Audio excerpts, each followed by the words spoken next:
Hello, good evening. Yeah, so I thought I'd recap the weekend's boxing. Mainly we're talking about Michael Conlan vs. Leigh Wood.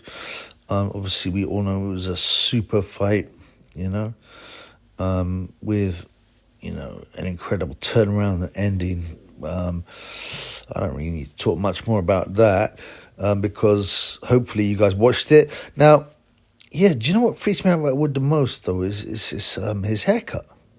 Yeah?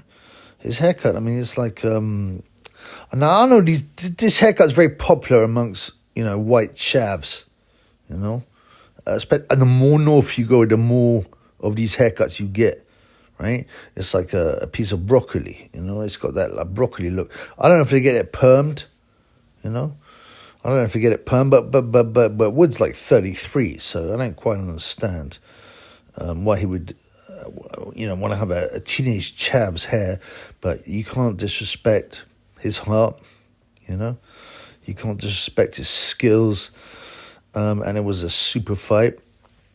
Some people there's a number of words for this haircut, right? Some people call it the meet me at McDonald's haircut. Yeah, I think that's because, I don't know, chavs like to hang out at McDonald's and stuff, and they talk to the Stacy Slow skets and get them to come over and all that. But yeah, the other people call it like a pot noodle haircut because it's curly like a pot noodle. But as I said, you cannot fault Wood for that haircut when he produced a performance like that. And then you got his trainer, Ben Davison. Now, he gets a lot of stick. I don't, you got to think though, does he deserve that stick? They call him boxer size Ben, boxer size Brent Davison, because he's cringe with all his stupid sayings. And he definitely loves himself. There's no doubt about that.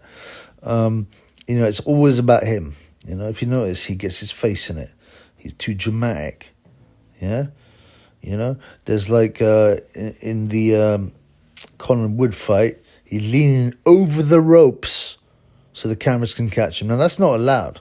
He could have got himself thrown out, for that kind of impingement or whatever the word is. And, because he wants his face in it. And as soon as Conlan won, he starts jumps on Conlan, dry humps him, and it's extremely cringe. It's also very weird, man. Sorry, I mean Wood, of course, not Conlan. You know what? If I'm a boy in there and he won, I'd be like, yes, bruv. I would hug him hard, and that's it. I wouldn't jump on him and dry hump him. But he loves it, Ben, because he knows he's going to appear in newspapers with that shot.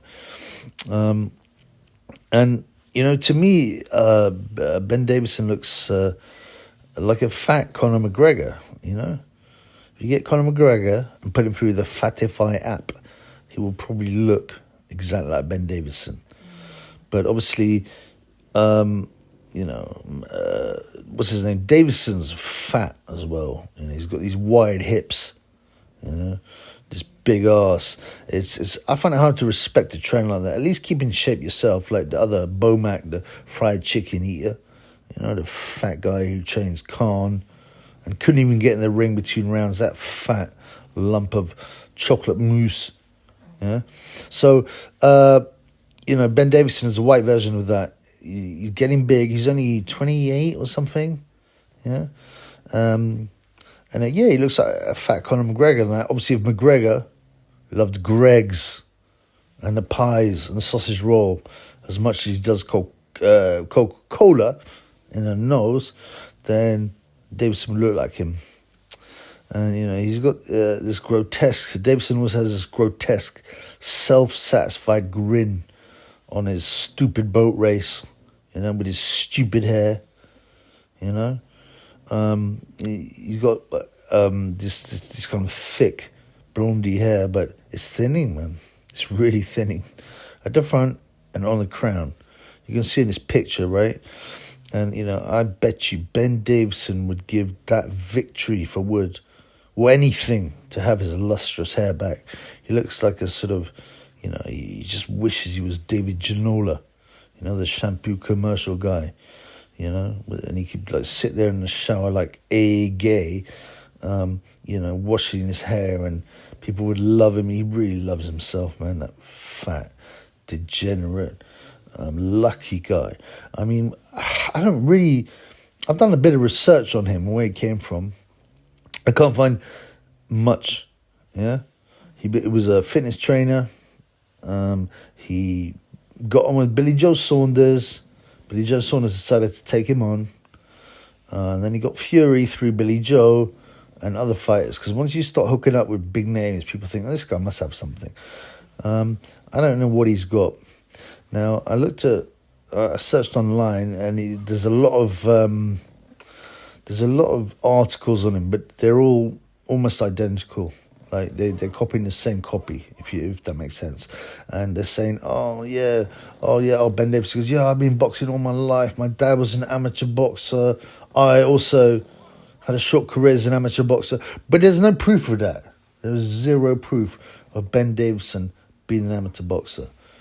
And that's not to say you have to be a boxer at any level to be a good trainer. Dean Power is obviously the exception. But, you know, Dean was brought up with boxing and trained to be a fighter. He trained to go amateur, but he found his calling in being a trainer, and he's very well respected. Now you can't say the same thing about boxer size Ben, yeah. Even though he's got a great record, he must be doing something right. And you could say, yeah, he managed to pick up some great fighters. I don't know why Devin Haney trains, especially Devin Haney, because he's American, decides to train with this clown and his lustrous locks that are thinning. You know, he just kind of, I don't know, man. It's just like, where did you come from? Most people, right? As I said, I looked on his background and found out that allegedly he was an amateur boxer, and his dad was an amateur boxer, and he was brought up on boxing. That just sounds like a PR release. You know, it sounds like the Adam Smith nonsense. I used to commentate on sports events and boxing whilst my friends were there, age 9. I mean, come on, man. Firstly, he doesn't have any friends. Yeah, Adam Smith has no friends. He even got Ricky Hatton to be his best man at his wedding, a guy he only knows through Sky Sports. Yeah, he got Ricky Hatton to be his best man, so he had no other friends. You know, there's no lifelong friends to be his best man. So he did it, obviously, for show and for ego. And then 2 weeks later, what happened? What happened 2 weeks later? Adam Smith, yeah, didn't renew Ricky Hatton's contract and basically sacked him. What a scumbag. So Davison... And also, the other thing is, Davison goes, oh, yeah, I was an amateur boxer. Okay, mate, what club? What club did he box for? If you notice, any, even liars like Eddie Hearn will mention the boxing club they used to box for. Hearn says he boxed with Billy Ricky. He didn't, you know. He might have gone down there and trained a bit, but there's no way he had any fights. There's no proof of this. Yeah, there's no opponents. And he alleges to have a 4-0 record with 3 by way of stoppage, which is a pretty super record. You know, there's no footage, there's no pictures. Yeah. Now everyone gets, you know, you get a program when you box as an amateur. Yeah. Why hasn't he put any pictures of that up? Because he didn't box. Same thing with Ben Davison. Why did he not say, oh yeah, I had a few amateur fights for X, Y, and Z club? Because he didn't. He's a liar. Yeah? Yeah? He's just saying that so that it looks better when people search on his name. I mean, I don't... How did he become he must have something, right? All these big guys decided to take him as a trainer, but mostly I think it's his rapport. They got on with him. Maybe they found him was quite funny. He might know a bit about nutrition because he was a fitness trainer. Even though he's fat and he has a huge waist. I estimate a 48-inch waist looking at pictures. So, you know, mainly, and also, like, you got to be honest, like, all these top guys, like, you know, what guy, let alone a guy who's never boxed, is going to teach Tyson Fury, Billy Joe Saunders, you know, like Mayweather, or any of these guys, how to fight? But again, nothing. What it is the boxers looking for a guy to boost their ego a bit, they get on with, right? they get on with. I mean, imagine, he's young as well, and you're sitting there, and this idiot with a slick backed hair is telling you, this is what you got to do. I mean, come on, man. I wouldn't take that idiot seriously, man. I can't imagine. It's just about, I think, the rapport. So obviously you get on with people, which is fine. But it's not a skill, is it, man? I get on loads of people down the pub and that. But, I wouldn't necessarily think I'm a boxing trainer, I mean, he's probably okay at the pads. But so what, man? You go to any amateur boxing gym and the trainers are half decent in the pads. I mean, it's just nonsense. He's struck lucky. He struck gold. And you know what? I'm not hating on that. But is he a fraud? Now, he has a very good record and he loves tweeting about it, right? He loves tweeting about, no losses I've had since 2016 or whatever nonsense he says. But I'm sorry I almost got Tyson Fury beat. I'm sorry I ruined Billy Joe Saunders. I'm sorry I ruined Josh Taylor, I just can't understand why Josh Taylor would sit there and have this idiot come back to him and tell him how to box, who's younger than him.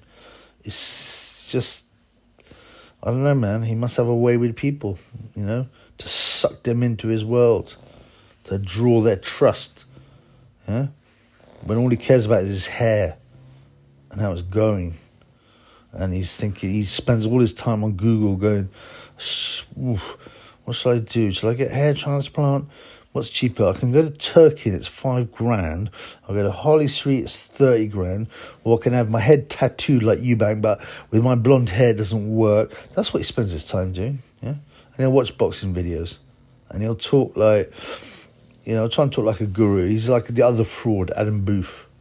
Adam Booth, let me be clear here, got very lucky. He struck up a friendship with David Hay in the amateurs. And David is very talented, no one's going to listen, he's not going to listen to Adam Booth and go, oh yeah, Adam's absolutely right. Maybe if I throw the left hook a little bit more like that. He just wants a guy to hold the pads for him. And there's rumours, by the way, that there was some bati business going on between Hay and Booth, right? Booth is another clown, a fraud. There's not that many, and there never have been that many great boxing trainers. You might get Cus Tomato and, what's the guy, Eddie Futch, the Kronk dude, Emmanuel Stewart. But even at that level, if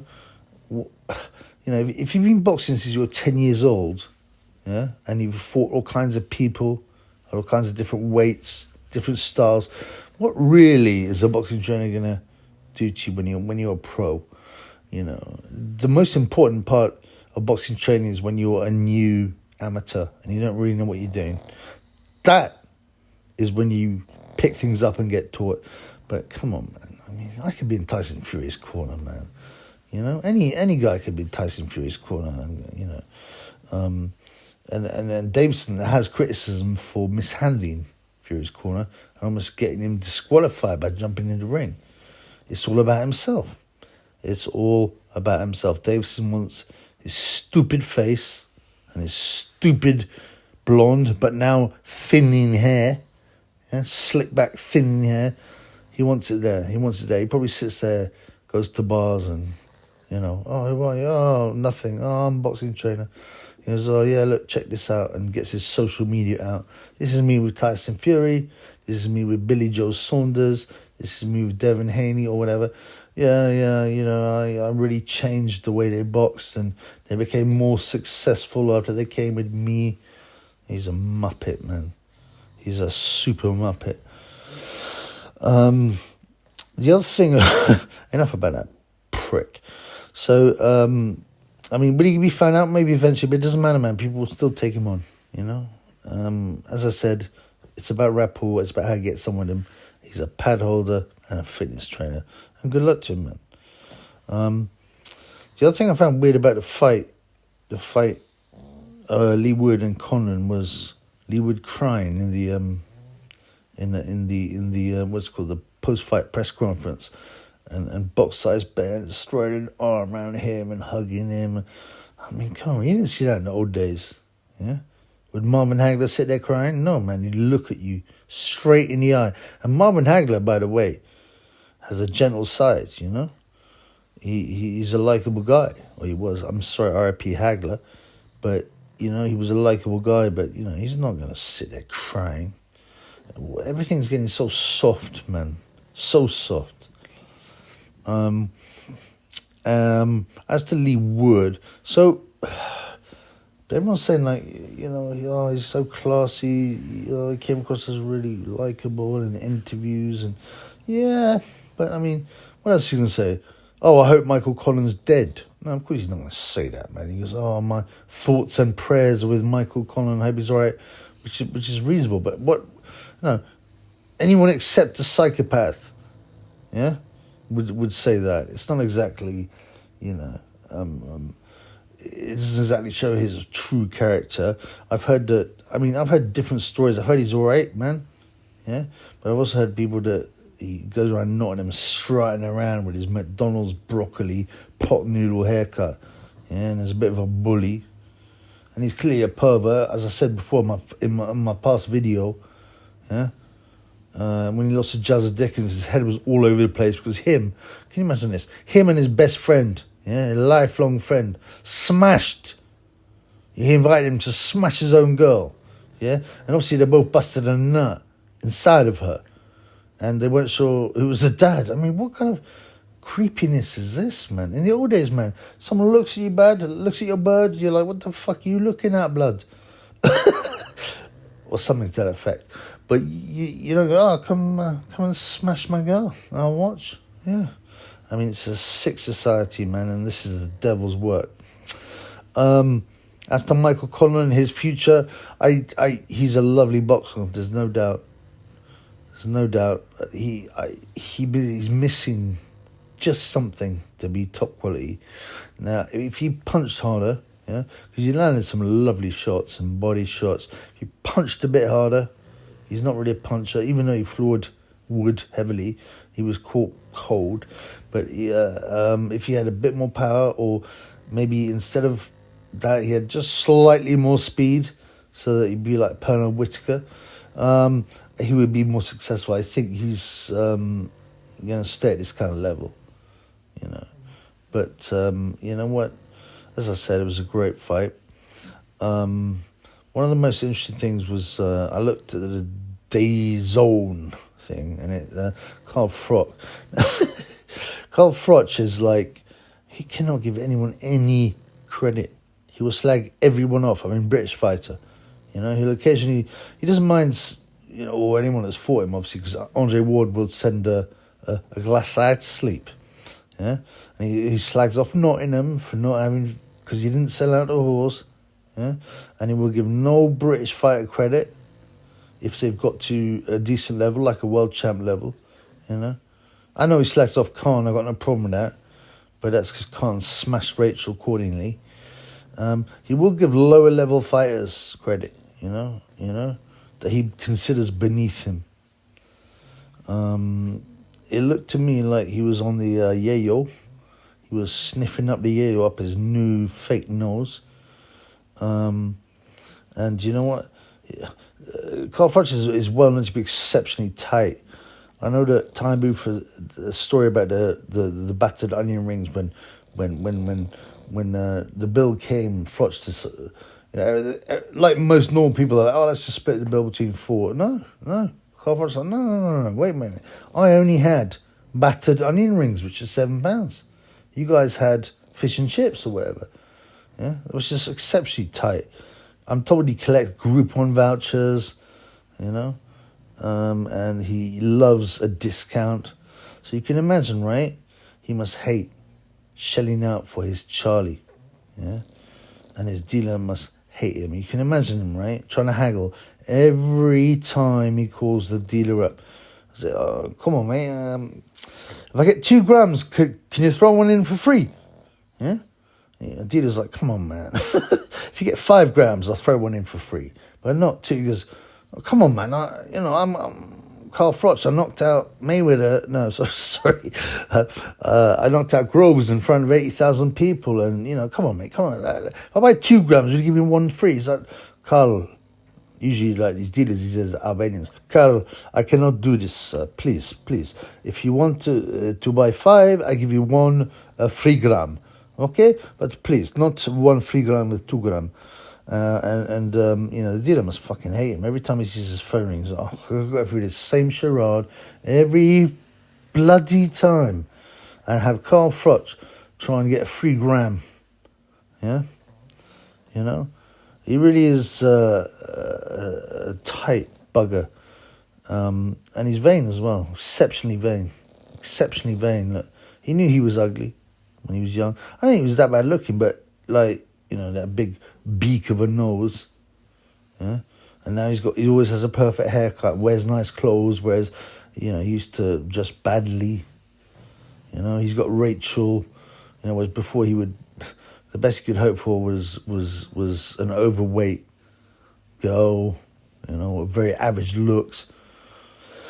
And he swans around and all that. And, I heard from people who were at the fight, right, that loads of fans were coming up to Tony Bellend, to get a picture. And Tony, very kindly, I'm not a huge fan of Bellend, but Bellend would grab their phone and do a selfie so that he was in the snap with the other blonde thing, Laura Woods, and make sure that Bellend was in the snap, Laura Woods, and the guys whose phone it was.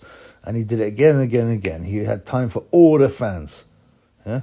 Carl Froch was right next to him. He didn't do anything. He didn't interact with the fans. He just sat there like gurning, rubbing his plastic nose, shifting uncomfortably because, he got a couple of grams of quality ting. Yeah? But, Froch, there's no doubt he's a bellend. I would think maybe he's autistic. He just doesn't quite get it right. But anyway, I would say it's a great weekend's boxing. Increase the peace.